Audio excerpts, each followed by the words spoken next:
Yamunatiravanachari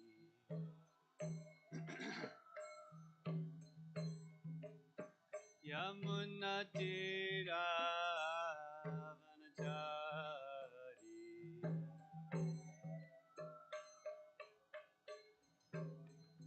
Jayarana Madhavo Kunjavihari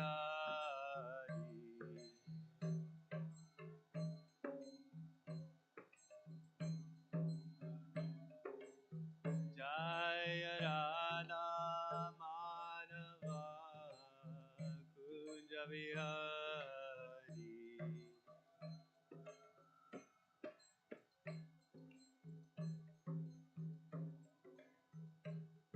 Hare Krishna, Hare Krishna, Krishna Krishna, Hare Hare, Hare Rama, Hare Rama, Rama Rama, Hare Hare.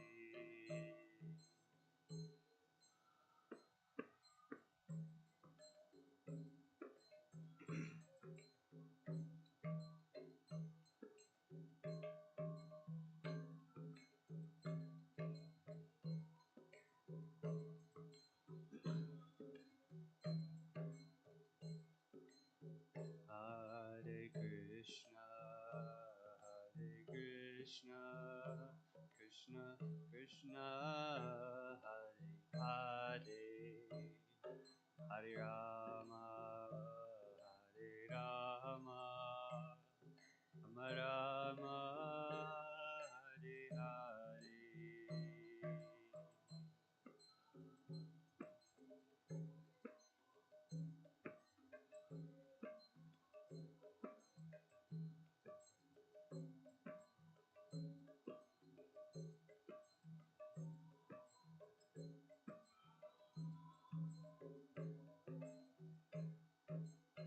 Hare Krishna, Hare Krishna, Krishna Krishna, Hare Hare, Hare Rama, Hare Rama, Rama Rama, Hare Hare.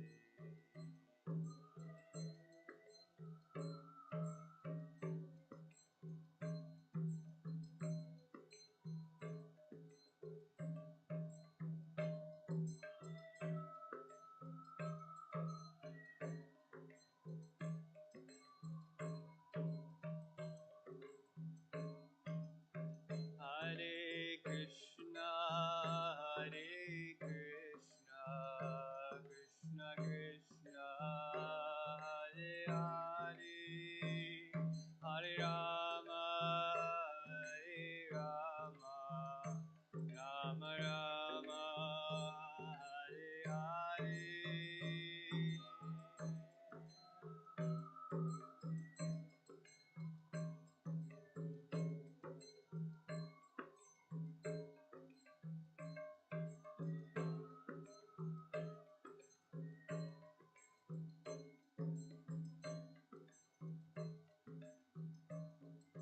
Hare Krishna, Hare Krishna, Krishna Krishna, Hare Hare, Hare Rama, Hare Rama, Rama Rama, Hare Hare.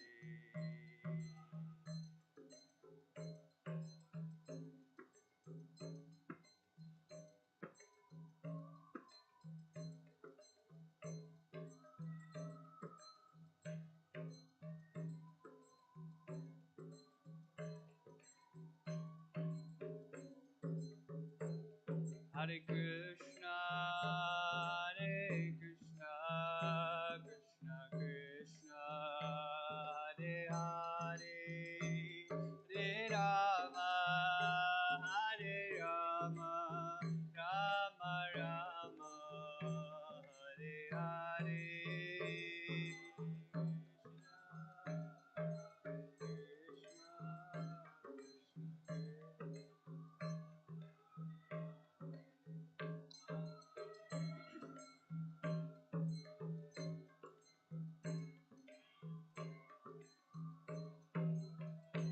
Nitai Gaura Haribo, Haribo, Haribo, Nitai Gaura Haribo.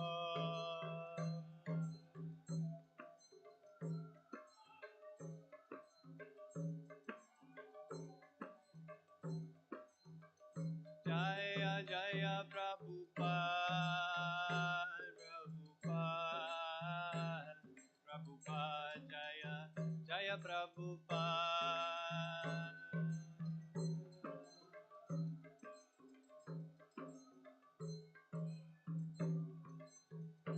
Jaya Jaya Prabhupada, Prabhupada, Prabhupada, Jaya Jaya Prabhupada.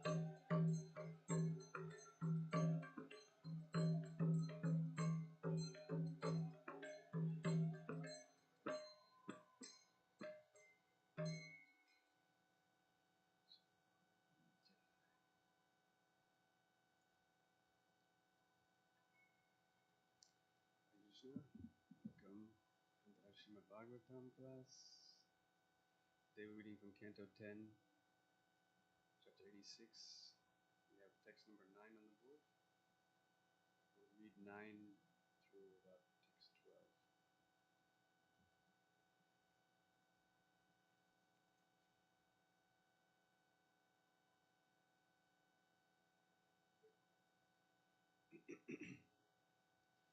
Om Namo Bhagavate Vasudevaya.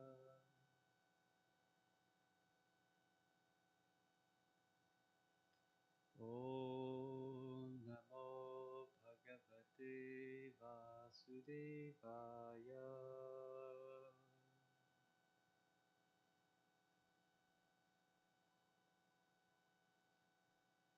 Om Namo Bhagavate Vasudevaya.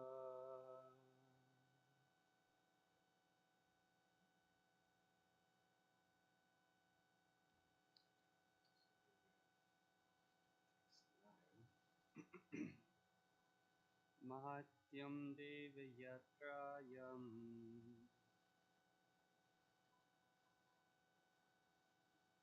Rathastham Durga Nirgatam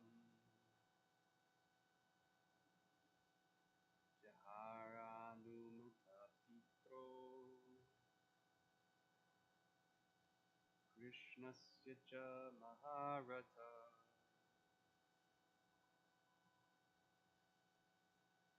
Mahatyam Devayatrayam Rathastham Durga Nirgatam Jaharanumata Pitro Krishnasya cha Maharata Mahatyam Devayatrayam Rathastham Durga Nirgatam Jaharanumata Pitro Krishnasya cha Maharata.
important.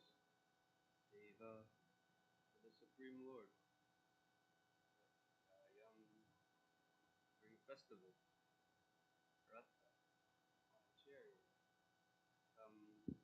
Riding. Durga, from the fortress. Nirgatam, having exiled. Jahada, he seized her. Anumata, sanctioned. So, by her parents. Krishnasya, by Krishna. Cha, and, and Maharatha, the mighty chariot warrior.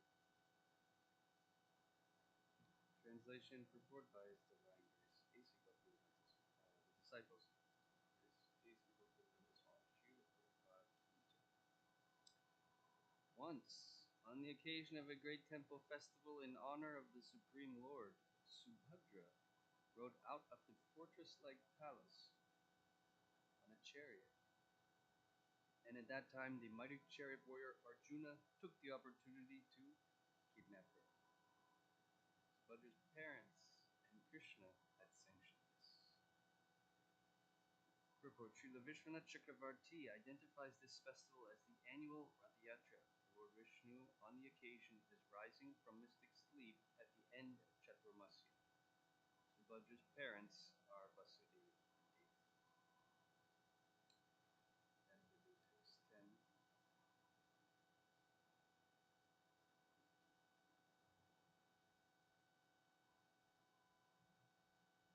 do the translations. Standing on his chariot, Arjuna took up his bow and drove off the valiant fighters and palace guards who tried to block his way.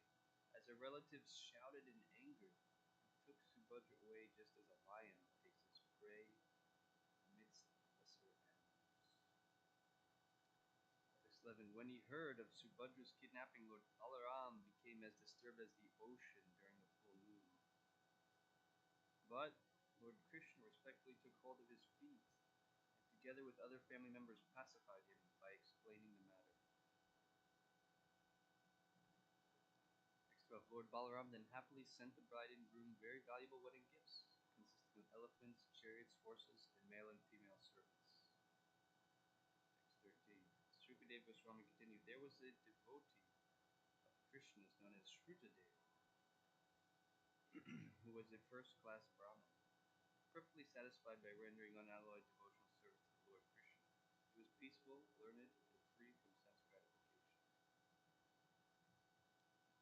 Om Jnanatimirandasya Jnananjana-shalakaya Chakshurmilitam Yena Tasmai Shri Gurave Shri Chaitanya Manobishtam Stapitam Yena Bhutale Swayam Bhaktamayam Dadadishwa Vande Shri Guru Shri Radha-kamalam Shri Guru Vaishnavam Shri Rupam Sahajatam Saranaraganatam Tam Sajivam Sadvaitam Savadhutam Parijana Sahitam Krishna Chaitanya Devam Shri Radha Krishna Padam Sahagana Lalita Shri Vishakam Tam Hey Krishna Karuna Sindhu Dinabandho Jagatpate Gopesha Kanta Radha Kanta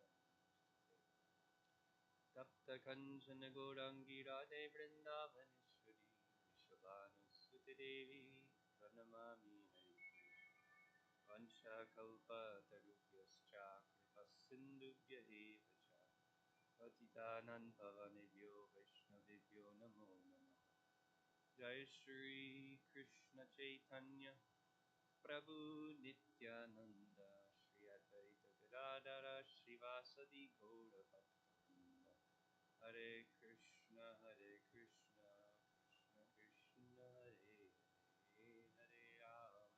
Hare Rama Rama Rama Hare Hare.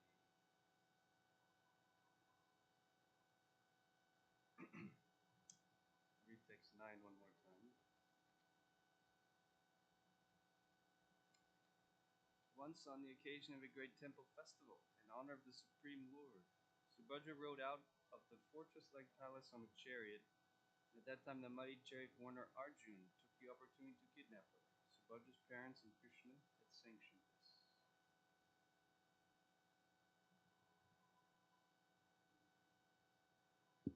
So, there's the different styles of marriage.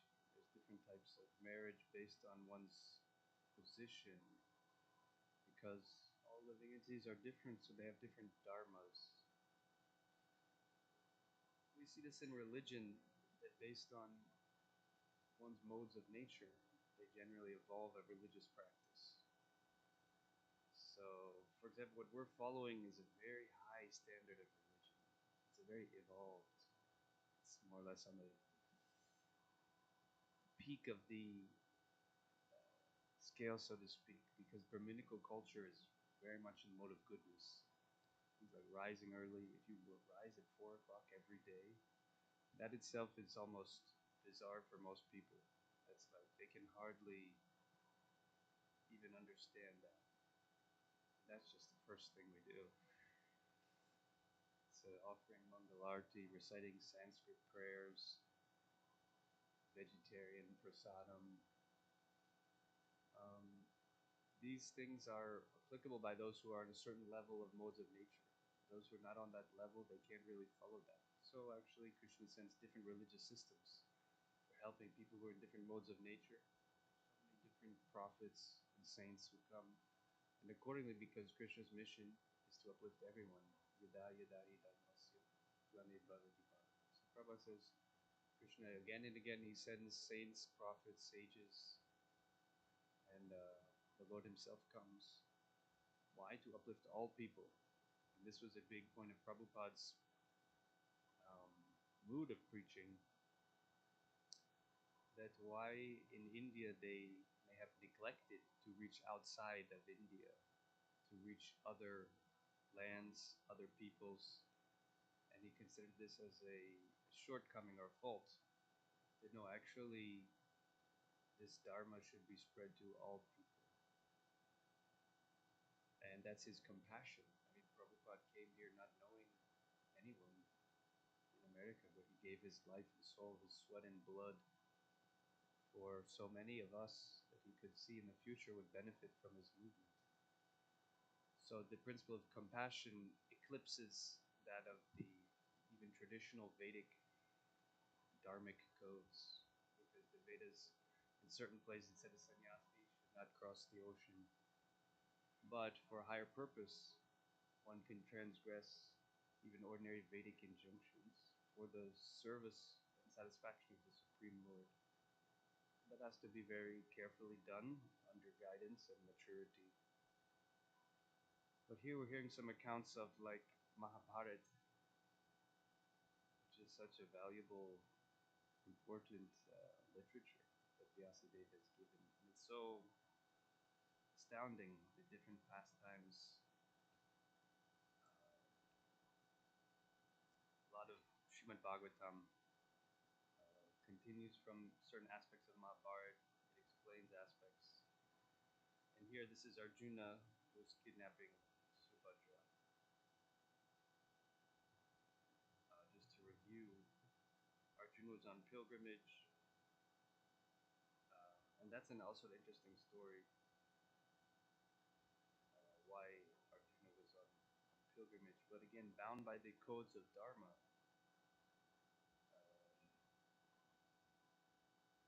The whole Mahabharata is orchestrating these pastimes based on the codes of Dharma. I'll just read a little bit to remind us of this story. The Pandavas' power and influence had increased, and they had brought many other kings under their sway. They ruled with one aim, to keep the people on the path of piety and truth. So here we have the just leaders, right? They're really ruling. Why? This is what they're meant to do. To keep the people on the path of piety and truth. By their own example, they showed how happiness follows a life of virtue. Happiness follows a life of virtue. We're not, Prabhupada said, how people can expect to be happy if they live very sinfully. We violate codes of Dharma. How can there be happiness? So we need to educate people. What is Dharma?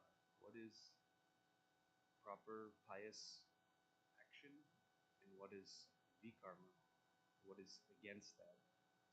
And nowadays, people take it as a joke. I remember seeing some young kids, and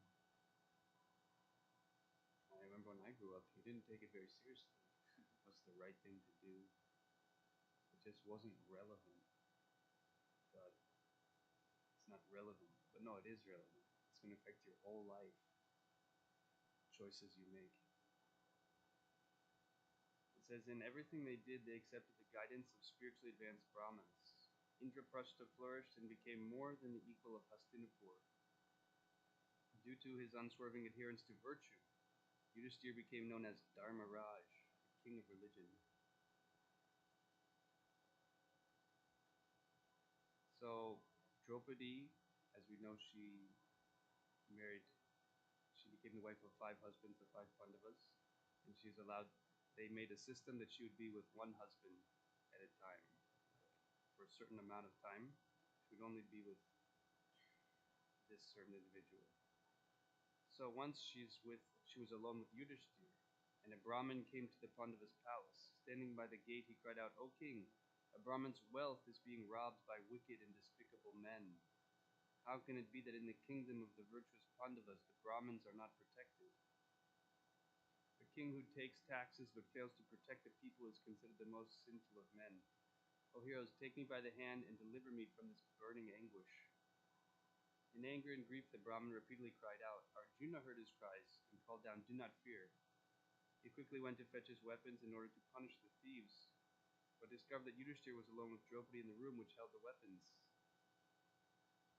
Arjuna hesitated. How could he intrude upon his elder brother, especially as they had made their agreement? But here was an afflicted Brahmin.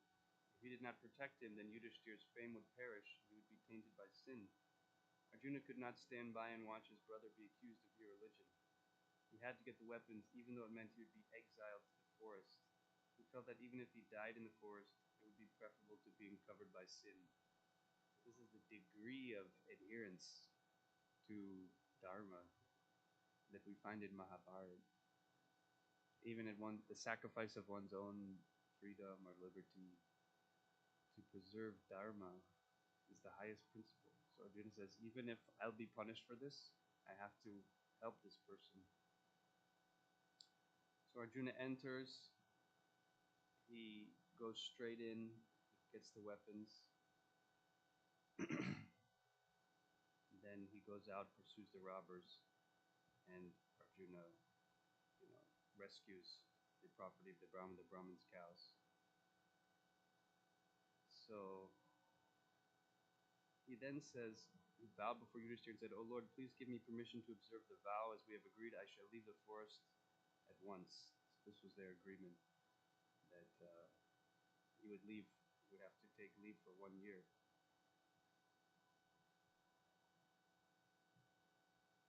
So anyhow, it was on this 1 year that he then comes to where Subhadra is, and he takes the dress of a sannyasi, and their natural affection manifests, and then at a certain point, with the permission of Krishna and their parents, Arjuna actually kidnaps Subhadra, because this is a style of a Kshatriya wedding. There's different styles of wedding. For Kshatriyas, generally, the bride selects the husband, right? Like a Swayamvar ceremony. But if another style that exists is called the kidnapping. So this is actually what Arjuna did. So a little more detail. During his pilgrimage, he heard the beauties of Subhadra, and for this reason, he took the form of a sannyasi to be able to stay there. Arjuna revealed to Krishna his desire to marry Subhadra, and Krishna agreed. Within a few days, the Yadavas celebrated a festival. attended by Balabhadra, Ugrasen, and Pradyumna. The sight of Subhadra among them evoked uncontrollable love in Arjuna, who asked Krishna secretly the means for him to marry Subhadra. Krishna answered, Swayamvar is ordained for Kshatriyas. But how would we know whom Subhadra loves? Dakshin is also ordained for Kshatriyas. So you can do this style. Then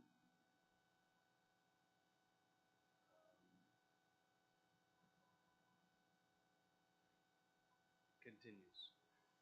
So this is a little detail of this, and we're trying to extract some lessons in our own life, how we can benefit from these very powerful histories and stories.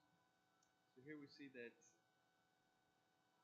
Balaram, when he found out, he became extremely angry because Balaram had the idea that Subhadra should be wed with Duryodhana due to certain reasons. But Krishna actually pacified him. So it says Krishna respectfully took hold of his feet and together with other family members pacified him by explaining the matter. Then Lord Balaram happily sent the bride and groom. So just we can understand how fortunate the Lord's devotee Arjuna is, that even Krishna is willing to pacify Lord Balaram on his behalf. And this is Krishna's nature as Bhakta Vatsala, that for his devotee, Krishna is willing to do anything. The devotee actually captures Krishna's heart.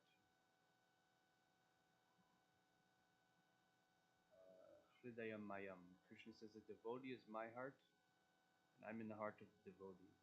My devotee knows no one but me, and I know no one but him. So this is the position of someone who's completely pure. They've eradicated all material desires from their heart, because material desires based on illusion, based on thinking I'm the body, based on thinking of that. So many unnecessary desires appear in the heart, and because of our ignorance, we're unable to perceive why we suffer, and we try to fulfill those desires. But Krishna is the all-attractive one. So if we can just get attracted to Krishna, then automatically the material desires are dissolved. The problem is that we don't get sufficiently attracted to Krishna. Krishna is all attractive. So we simply need to increase our endeavor to connect with Krishna. It's not an official thing, it's not a ritual thing. It's not that just because we live in a temple or we do service here that this type of attraction will awaken. The Bhagavatam says it has to be unmotivated and uninterrupted. When we're doing service, if we're doing it with some motivation, then it cannot actually mature, because I want to get something from it, or whatever the motivation is. It could be fear, it could be duty, it could be fruitive. All of that will obstruct the real fruit of serving Krishna, which is meant to be a spontaneous offering of the heart. Any service should be a spontaneous offering of the heart. Cooking, deity worship, making garlands. We have to, really prepare ourselves and meditate before we undertake this service. Now, this is my very special, most prized opportunity to render the exact same service that they rendered in Goloka Vrindavan. Radha and Krishna who live here in Chicago, and not just in Golok, they came down to Chicago to live in this temple and to accept our service. So the mood of, what we're trying to do is develop the right perspective. Rather than I'm in the center of the world and the universe, actually Krishna is the center. I'm on the periphery. Not I'm in the middle and Krishna is on the periphery. But that's what Bhakti Santa Saraswati Thakur explains. Who's the seer? Who's the seer? The seer and the seen. Remember this beautiful concept. One time he was saying, throughout my life, I don't feel I've been able to fully express my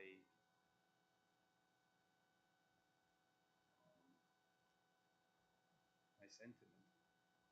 So now I will describe it in this way. And he explains this drishta and drishti, the seen and the seer. That becomes the whole embodiment, his revelation of bhakti. And actually, we go before the deity, we think, I'm seeing the deity. But actually, it's Krishna who's, yes, we're the object. So we have to bring that into our whole life. Whatever I'm doing has to be in relation to how I can try to serve Krishna. What am I doing for him? He's at the center. I'm not the center of the universe. It's not all about me. Even in devotion, we tend to think it's about me. About what I can achieve, what I can do, what I can get, where I can go. Pure devotional understanding is different. Those things they don't even think about. It doesn't even arise. They're so absorbed in the object of their service. That's all they focus on. And Krishna takes care of everything else. All the needs, the worries, the anxieties. So this is the simple formula that if one can become fully dedicated, they don't have to waste their time thinking about other things. Krishna takes care of it. And that's what we see here. Arjuna was completely sold out, a complete pure devotee of the Lord, and therefore Krishna took complete care. Even Arjuna wants to marry Subhadra, who was destined or designated for someone else. Krishna said, no, I'll take care of things. He pacifies Balaram, he tells him how to do it. So just see Krishna's compassion. Of course, it's nothing material because these are devotees, so their relationships are spiritual. Now, the topic of Subhadra, we're also trying to understand what is her position. Here we have Subhadra Maharani on the altar. Srimati Subhadra Devi Ki Jai. So what is her position? Sometimes we hear Yoga Maya, but we were trying to recall the actual history of yoga, of Subhadra. Was she born to Devaki? So it was quite interesting what I just researched a little. That actually she's born of Rohini, Vasudev and Devaki. They're the parents who gave birth to Krishna in the prison house. But later they came to Vrindavan, and Nanda and Yashoda are the eternal parents. But Rohini, who is another uh, wife of Vasudev, after Krishna killed Kamsa,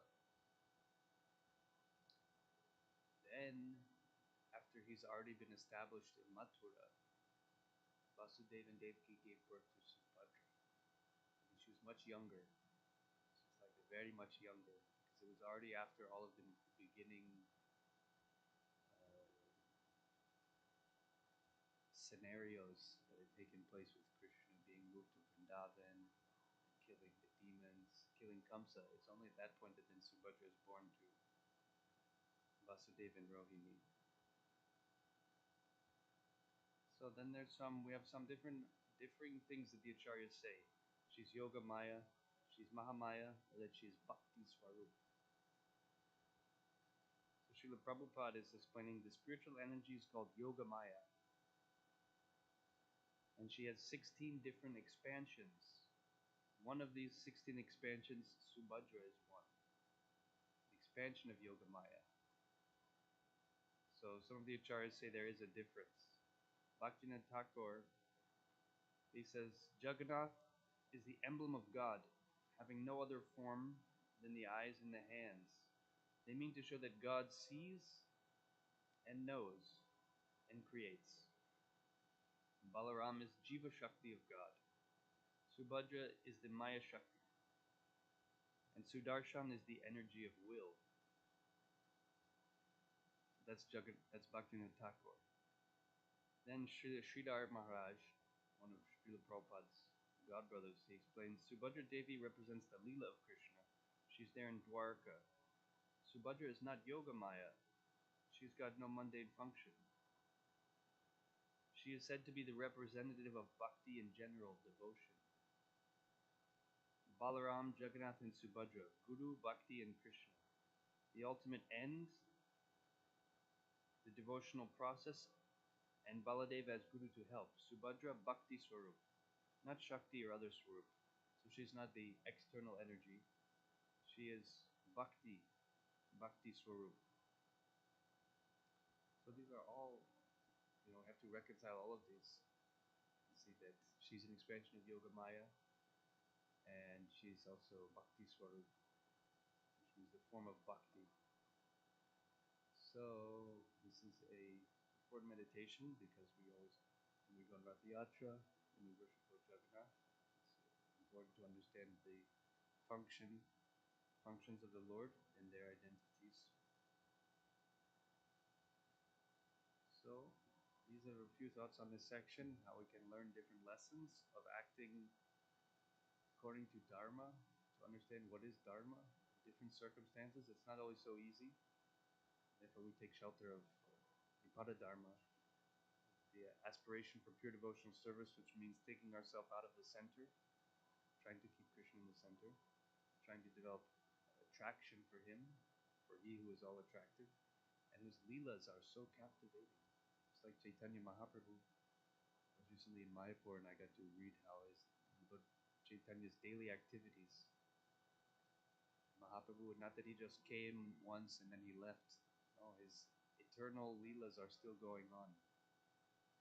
In Mayapur, in Navadvip, the Lord is still there performing pastimes, but only certain advanced souls can perceive them. And every time of the day, he's performing some different leela, some different activities. So if, let's say, when that day comes that we go back to the spiritual world, then what will we do there? That we need to consider. What goes on there? What goes on in Goloka Vrindavan? What goes on in Nitya Navadvip, where Chaitanya Mahaprabhu, his eternal realm, it's very astounding, it's very beautiful. He wakes up in the morning, Lakshmi Priya is his wife, they reminisce, and they have very enchantingly sweet exchanges. Then Gauranga goes to go take bath in the Ganga. He's worshipping the Ganga all the time.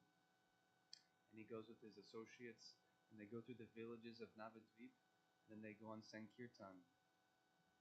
It's not only something that temporary, what we call Naimitika Dharma, something we only do in this realm. It goes on in the spiritual world, the eternal spiritual world. They go through Navadvip and they perform Sankirtan. The devotees become mad, become completely overwhelmed in transcendental ecstasy.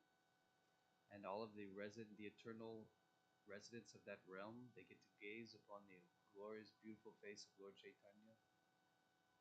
Enchanting, dazzling. It said, it's hard to look at the sun, but Mahaprabhu is like thousands of times more effulgent than the sun. They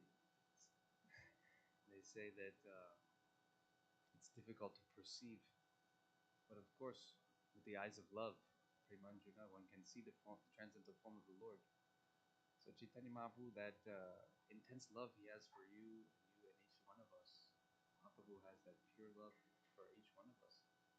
And he's there going on and he's waiting for us. So then they go through the streets, the devotees are jumping and singing. And it said there's some forests, and these forests are kind of like overgrown in certain ways that no one goes through there. So it becomes like a secret chamber where the Lord and his confidential troop can go and engage in the Sankirtan. Because in the spiritual world also everyone has their duties, they have like their routines, they have their places.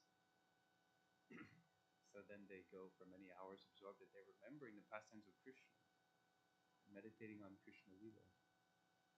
The same pastimes like when Krishna goes out with the cowherd boys, then the devotees are meditating on these different pastimes. And then in the evening again he comes back, takes bath in the Ganges,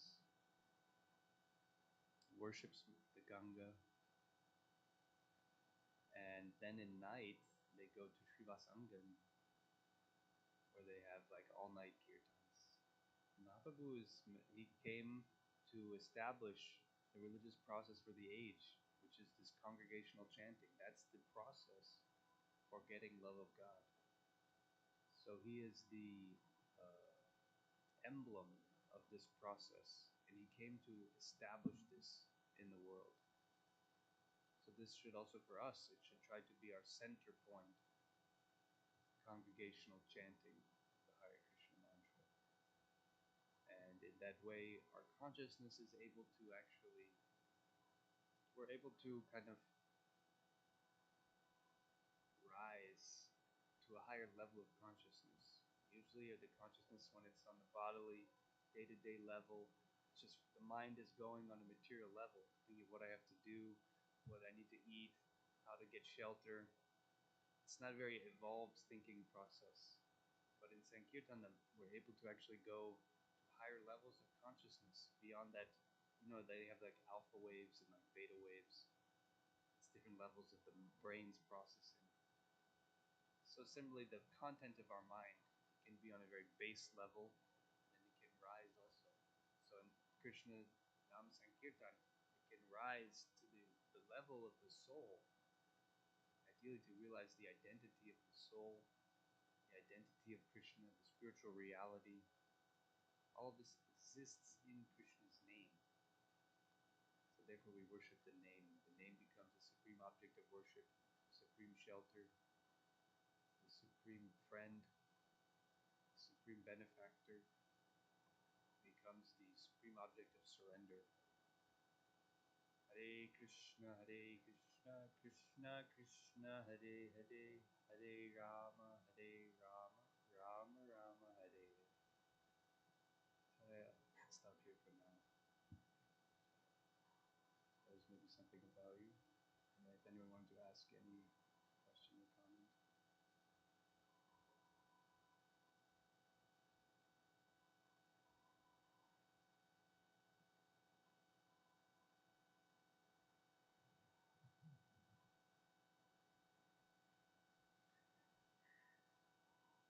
We're very pleased that you've extended your stay. As far as there's a few questions, and the people that are not affiliated with our movement, they will listen, but they're afraid to probably ask. So I'm going to put it out there so there's a confirmation on this. In the scriptures, there's activities that we will say are wrong, like when they say Krishna killed and that somebody was kidnapped, and so those situations, people are going to say, well, why can they have so many wives and they can kill and they can kidnap, but in our world that would be considered a crime? So that's one question. Let's start with that. Okay. So I'm trying to think of an example. It's like, let's say you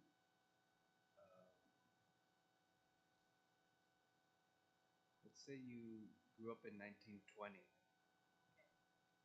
and your whole experience of life and reality is based on what's going on in 1920.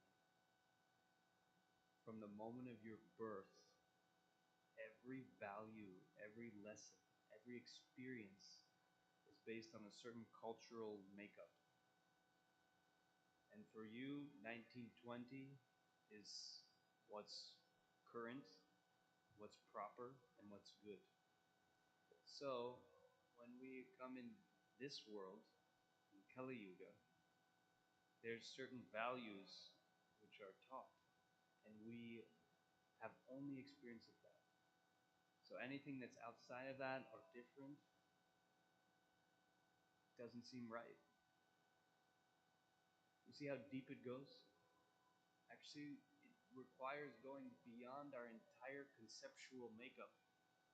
That's why it's difficult to accept, because all we know is this world. It's like you're born in some country and you think that's all there is. So, because we're born in Kali Yuga, in this time and circumstance and country and situation and culture, that's all we know. But Shastra is like shining a flashlight and shining another light on this whole conception of life. So yes, some of these things seem strange, but what's really strange is what our concepts are. It's going to be difficult to accept, but gradually, as we purify our consciousness, the consciousness can rise to a higher level of piety and understanding principles of religion. And the Vedic codes are extremely scientific. It's not guesswork. Like here we have a constitution, we have laws or morals. It's kind of more or less guesswork. Someone saying, yeah, I think this is good, I think that's bad. And in our culture, it changes every 5 years. It was socially acceptable a few years ago is now not, vice versa. So all these things, they create impressions. Now in the Vedas, you have um, certain codes of conduct. And also this was in a different time period. This was in Dwapara Yuga. So this is now Kali Yuga. So times are different. And actually we don't do these things. Kali Yuga, we don't kidnap, we don't kill, we don't do big fire sacrifices. So this becomes in other words, for me, it's always helpful to understand what the standard is, even though I may not be up to the standard in anything I'm doing. So the Bhagavatam here is teaching us what's the standard conduct. In Kali Yuga, it said in the age of Kali, there are no genuine religious principles. There's only the saints, sadhus, and the scriptures. Why? Because Kali Yuga is such a confusing, degraded age that you cannot really elaborate codes of conduct for Kali Yuga. All you have is the Shastra, which provides the dharmic understanding, and the saints. Who's the saint? The saints are ones who realized it, and therefore they can prescribe it according to time, place, and circumstance. So what Srila Prabhupada gives is different from what his guru gave. What our gurus are giving is different from, it can be even different what Prabhupada gave, because the times are changing. So therefore we cannot in Kali Yuga establish exact dharmic codes that we find here in Srimad Bhagavatam. So having all that been said, there's certain things that are difficult for us to conceive with our conditioned nature. I don't know if we want to go into all of them. We could, but that's the principle, I think, to help address your question. Do you want to go into specifics? Well, right here on Earth, there are countries. It's not legal here that there's the multiple wives, and when I heard that, I'm like, oh no way, that sounds disgusting. Doesn't sound clean. And maybe there's that one principal wife, and then there's all the others. And to me, I go by the gut feeling of what's wrong and right, and I read scriptures and I discern and I examine and I try to use the intelligence of what's proper. As a tiny little, very little girl, when they said the sweet little lamb was sacrificed in the Bible, and I could just feel the pain and, oh, that's terrible. But we say in the Ten Commandments, thou shalt not kill, and the sweet, innocent little lamb. I thought that was just terrible. Now, that was a gut feeling. That was a cultural situation. That's what was appropriate, as you say, during the time. That doesn't mean I agree with it. I always try and discern judgment of whatever that's going on. But that's enough on that subject matter. I was just putting that out there. The kidnapping situation, the real purpose of that. Yeah. Well, just going back, it's interesting, as you mentioned, that for Kshatriyas, the wife chooses her husband. So it's not something like she's forced to marry marry someone who has another wife. Have you been to India? No, but I'm pretty traveled, but India I've seen is enough an of the culture. incredible experience Yeah. because we're exposed to complete different reality. And no matter how much we read or think about it, when you go to somewhere that has these remnants of Vedic culture, it transforms the heart. But maybe anyone can substantiate it in many different ways. For men, for women, it's remarkable. So my simple point on this is that these very elevated souls, pure devotees, they're choosing to be married to someone who has already wife. So, what are they? Are they wrong? Are they, doing something not? We would tell them you shouldn't do that. No, they know better. It's a different, and Prabhupada says basically, there's always more women than men on the planet. It's very dharmic for ladies to get married. So just uh, mathematically, it's a system. So we won't go into more details on that. We can discuss it. But going to India, it opens our eyes up to other completely different ways of living in reality. Now, kidnapping, it's not kidnapping like you stuff someone in a bag and Or in the trunk of your car. it's a very it's considered very chivalrous and very honorable. And in fact, the lady is very much glorified in the situation. So it said here, Subhadra, actually, Krishna told Arjuna how he could do that. You have Subhadra drive the chariot because it's showing that that's her desire. She wants that. And we see also when Krishna kidnaps Rukmini. So these are very different. Again, we're in Kali Yuga. We have such bad samskaras and really low. We're raised with very low level consciousness. So these type of Vedic codes, they seem bizarre, but the more and more we connect with the Veda path, we find how it's scientific, how it's actually perfect. Because Dharmantu Sakshat Bhagavan comes that it's manifest directly. It's the laws given by the Lord through His agents. So it's a wonderful subject. It's worth inquiring and thinking deeply about it. I'm glad you're asking the questions. And it's a beautiful discovery. The more and more we understand why is it like that? Why is it like that? Every time. It's perfect. It's beyond our power to create. I have to answer it that way for now. We're also out of time. I could go, but I know they have policies. So. Yes, I feel sometimes it's the wording, like when they say pastimes. I know someone that considers himself a spiritualist is because they were into what they call, um, what is it that they do?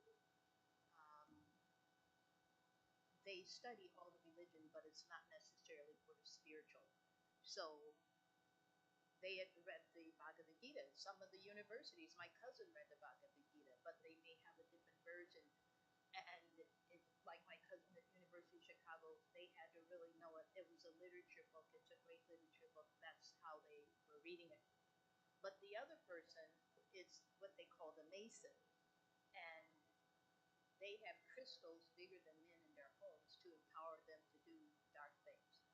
And he said, "Oh, Krishna was something else." And he had all those women. I said, "No, no, no, no, not like that." You see, because people, they think of like lustful things. Yes. You know. Yeah, that's what's amazing, that Krishna doesn't like change his eternal pastime just to suit the perverted minds of insignificant human beings in Kali Yuga. He does his divine transcendental leelas, whether or not some people are going to be able to understand them or not. But if one is sincere, that's the point. Sincerity is required to undergo the process to purify the consciousness, then by which one can understand. So most people misunderstand Krishna because they've never met a bona fide representative, someone who can explain gradually now with this movement, more and more, see how much Krishna Bhakti is spreading, and it's actually a whole renaissance. Um, so people will not generally be able to understand these things, and the mind, when it's under the mode of passion and ignorance, everything transcendental it drags down to the mundane. It brings it to the mundane because it cannot access that higher reality. So first they have to come to the mode of goodness, then they can understand things about Krishna. Otherwise, sometimes we don't even talk about Krishna. Just talk about God or Jehovah or whatever they can accept. Gradually, then, if they are very sincere and start adopting a lifestyle that's in accordance to spiritual life, this is meant for Paramahamsas. Paramahamsadam, the Shastra is meant for Paramahamsas. So it's a very high theological tattva truth. And gradually, even ourselves as practicing devotees for many years, we're still grappling with certain aspects of it. But it's all condensed in the holy name. The more we go deep in chanting, and the more Krishna reveals himself. I have to stop here for now. Thank you all so much. Thank you. Kantra Srimad Bhagavatam ki jai, Shri Prabhupada ki jai, Shri Kishore Kishori ki, Gauri Jai, Shri Jagannath Baladev Subhadra Maharaj.